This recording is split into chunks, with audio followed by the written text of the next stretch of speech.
कार्यकर्त्यांच्या इलेक्शनसाठी घाईघाईली विमानाली निघाले आणि दुर्दैवी ही घटना घडली। म्हणजे हे कार्यकर्त्याचं इलेक्शन आहे।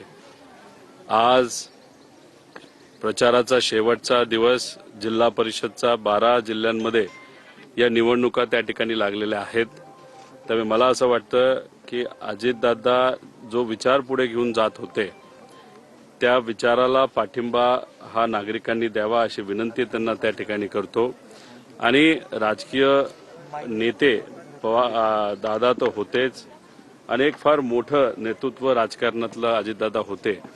त्यामुळे राजकीय दृष्टिकोनातून जर आदरांजली आपल्याला दादांना द्यायची असेल तर त्यांचे कार्यकर्ते, त्यांच्या विचाराचे कार्यकर्ते जिथे जिथे उभे आहेत तिथं लोकांनी त्यांना सहकार्य करावं असं पवार परिवाराच्या वतीने या ठिकाणी मी बोलेल। पवार परिवाराला सुद्धा या दुःखद घटनेमुळे आणि या दुःखद टाईममुळे प्रचाराला कुठेच त्या ठिकाणी जाता आलं नाही। त्यामुळे लोकही त्या बाबतीत काही गोष्टी समजून घेतील असं वाटतं। कुटुंब प्रमुखाची जबाबदारी पवार साहेब आपण पार पाडताना आपण बघतोय।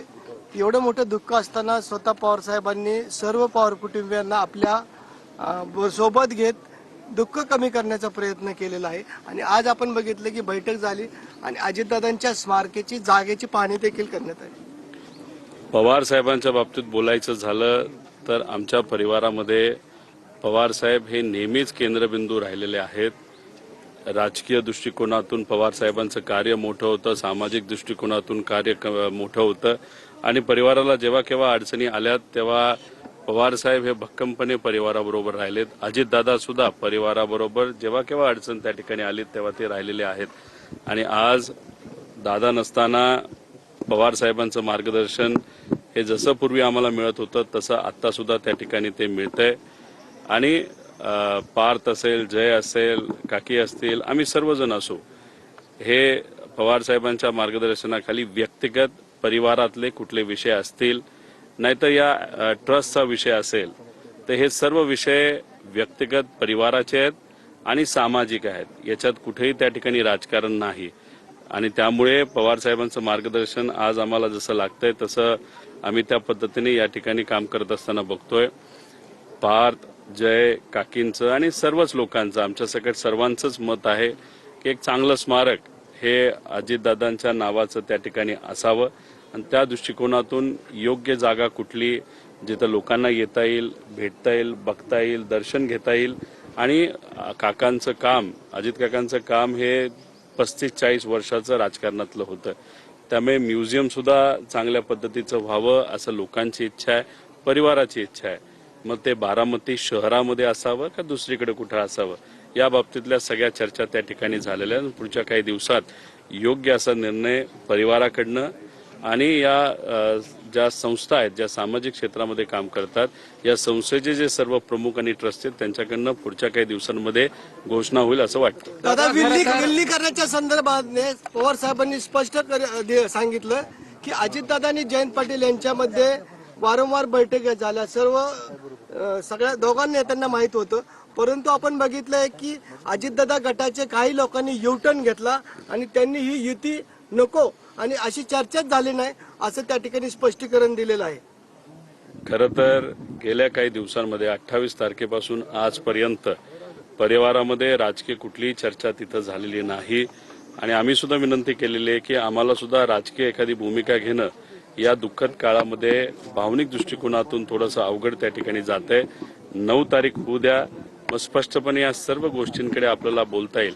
काही शेवटी दादांची इच्छा काय होती, काय गोष्टी घडल्या, या कुठेतरी लोकांपर्यंत गेल्या पाहिजे।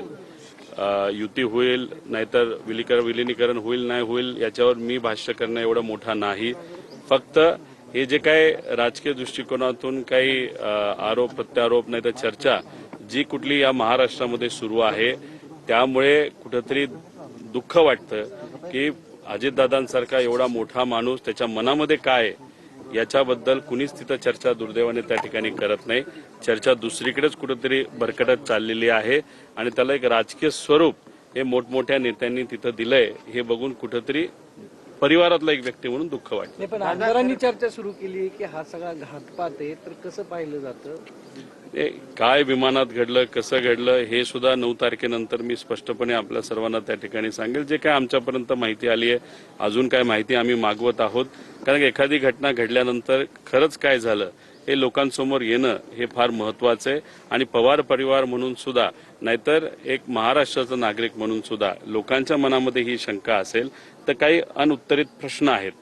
ते प्रश्न आम्ही योग्य ती जी काही बॉडी असेल, समजा डीजीसीआय असेल, नाहीतर राज्य सरकार असेल, नाहीतर केंद्र सरकार असेल, नाहीतर ती कंपनी असेल VSR, या सर्व लोकांना योग्य पद्धतीने काही प्रश्न नाही तर मनामध्ये ज्या शंका आहेत त्या आम्ही विचारू आणि त्याच्यावर नक्कीच ते लोक उत्तर देतील अशी अपेक्षा आपण करू. पवार कुटुंबामध्ये दुरावा निर्माण झाला होता, परंतु आपण बघितलं की अजितदादांच्या अकाली जाण्यानं संपूर्ण पवार कुटुंब एकत्र आलेलं आहे. कायमस्वरूपी हाच स्नेहभाव पवार कुटुंबामध्ये राहील आणि पुन्हा एकदा दोन्ही पक्ष एकत्र येतील. पवार परिवाराबद्दल बोलायचं झालं तर काही प्रमाणात जेव्हा पक्ष वेगळे झाले होते तेव्हा कुठंतरी एक जाणीव झाली होती की कुठंतरी दुरावा परिवारामध्ये तिथं आलेला आहे.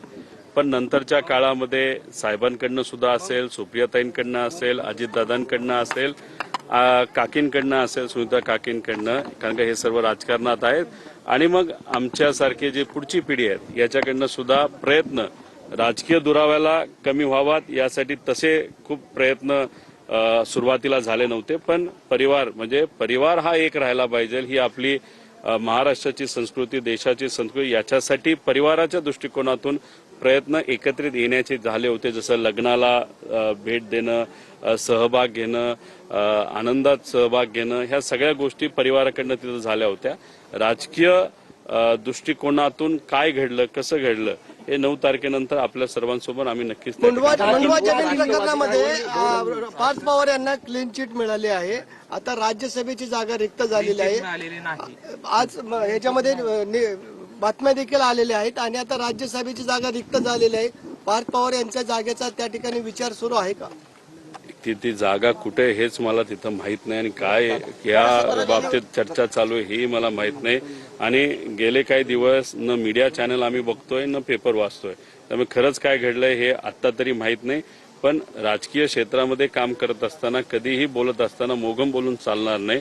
त्यामुळे 9 तारीख होऊ द्या, सगळे विषय समजून घेतो, मग स्पष्टपणे याच्यावर. कुटुंब आणि राष्ट्रवादी एक नातं आहे आणि राष्ट्रवादी दादांची वेगळी असली तरीही राष्ट्रवादीचा अध्यक्ष पवार कुटुंबियाकडे राहायला पाहिजे अशी सगळ्यांची इच्छा आहे. तुम्हाला काय वाटतंय की राष्ट्रीय अध्यक्ष सुनेत्रा पवारच अशी मागणी देखील 30 आमदारांनी केली आहे. तुम्ही समजून घ्या की उपमुख्यमंत्री पद सुद्धा आणि त्या राष्ट्रवादीचे मुख्य पद जे देशाचे प्रमुख हे पवार परिवाराकडेच आणि सुनित्रा काकींकडेच राहावं अशी आमची सुद्धा त्या ठिकाणी इच्छा आहे. फक्त या गोष्टी आम्हाला या दुःखद काळामध्ये बोलता येत नाही, एवढाच त्यातला त्या ठिकाणी फरक. आणि लोकप्रतिनिधी हे आमदार असतात. आमदार लोकांच्या आशीर्वादाने, मतातून त्या ठिकाणी निवडून येत असतात. त्यांनी ती इच्छा त्यांच्या पक्षामध्ये व्यक्त केली असेल तर 30 हा आकडा मेजॉरिटीचा आकडा आहे. आणि त्याच्याच बरोबर त्यांचे जे सर्व पदाधिकारी आहेत, जे मला कळालेलं आहेत, ज्याच्यात विविध सेलचे अध्यक्ष असतील, त्यांनी सुद्धा सुनित्रा काकींचंच नाव पुढे केलं असेल. त्यामुळे कुणी किती काय प्रयत्न केले तरी आमदारांचं म्हणणं, परिवाराचं म्हणणं, पदाधिकाऱ्यांचं म्हणणं आणि लोकांचं, महाराष्ट्रात तमाम लोकांचं म्हणणं हे कुणीही डावलणार नाही. त्यामुळे आम्हाला सुद्धा वाटतंय की काकीच तिथं त्या पक्षातले प्रमुख राहतील. ट्विट केलं होतं, रोहित शेट्टी के घर पे 4 राउंड फायरिंग हुई थी, लेकिन उपमुख्यमंत्री शपथ घेतलीये काकींनी, त्यानंतर तुमचं काय बोलणं झालं त्यांच्याशी किंवा एक कुटुंबीय म्हणून तुम्ही काय बोलले? ट्विट केलं होतं तुम्ही? नाही, आज मी जे काही ट्विट केलं त्याच्याबद्दल थोड्या वेळापूर्वी मी बोललोच, त्याचं मी वक्तव्य सुद्धा केलं. अजितदादा कार्यकर्त्यांच्या प्रचारासाठी विमानाली येत असताना दुर्दैवी ही घटना घडली. अजितदादांसाठी कार्यकर्ते फार महत्वाचे होते. तुम्ही बघितलं असेल पिंपरी चिंचवडमध्ये सुद्धा त्यांनी फार मनापासून कार्यकर्त्यांसाठी प्रचार केला होता. आज जिल्हा परिषदचा प्रचाराचा शेवटचा दिवस आहे. त्यामुळे दादा ज्यांच्यासाठी झटत होते, ज्या विचारासाठी झटत होते, त्या विचाराला पाठिंबा मतदार बंधू आणि भगिनींनी द्यावा अशी इच्छा या ठिकाणी मी व्यक्त करतो आणि त्याची श्रद्धांजली म्हणजे अजितदादा एक फार मोठे राजकीय नेते असल्यामुळे राजकीय दृष्टिकोनातून बोलायचं झालं आणि राजकीय दृष्टिकोनातून आदरांजली आणि श्रद्धांजली द्यायचं झालं तर हीच ती वेळ असं या ठिकाणी मी सांगतो. दादा खरं तर विलिनीकरणाचं स्टेटस काय आता सध्या? या बाबतीत कुठंच काही चर्चा झालेली नाही आणि शेवटी परिवार म्हणून चर्चा होणं पण तितकंच महत्वाचं आहे.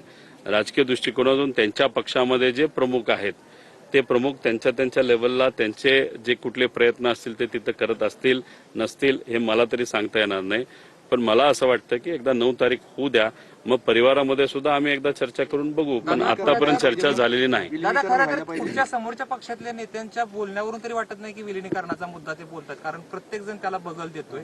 यावरून तुम्ही काय अर्थ काढता? याला जोडून तुम्हाला वाटतं व्हावं विलिनीकरण? हे बघा 13 दिवस होऊ द्या. 9 तारीख ही फार महत्वाची आहे आणि त्यानंतर मग स्वतः सुनित्रा काकी बोलतीलच ना. कारण शेवटी सुनित्रा काकी या उपमुख्यमंत्री झालेल्या आहेत अजितदादांच्या जागेवर आणि त्या काळची ती वेळ असल्यामुळे त्यांना सर्व आमदारांनी सर्व लोकांनी आम्ही सुद्धा तिथं पाठिंबा दिलेला आहे. त्यामुळे काकी जेव्हा बोलतील त्यानंतरच याच्यावर आपल्याला खूप जास्त स्पष्टपणे बोलतो. तुम्ही सातत्यानं सांगता आहात दिलं की 9 नाहीये तारखेनंतर बाहेर बोलूया. करून त्यांना तुमची अर्थ पत्रकार परिषद नेमकी कुठं होणार आहे त्या संदर्भात सांगा, कारण अनेकांना त्या संदर्भात जाणून महाराष्ट्राला घ्यायचं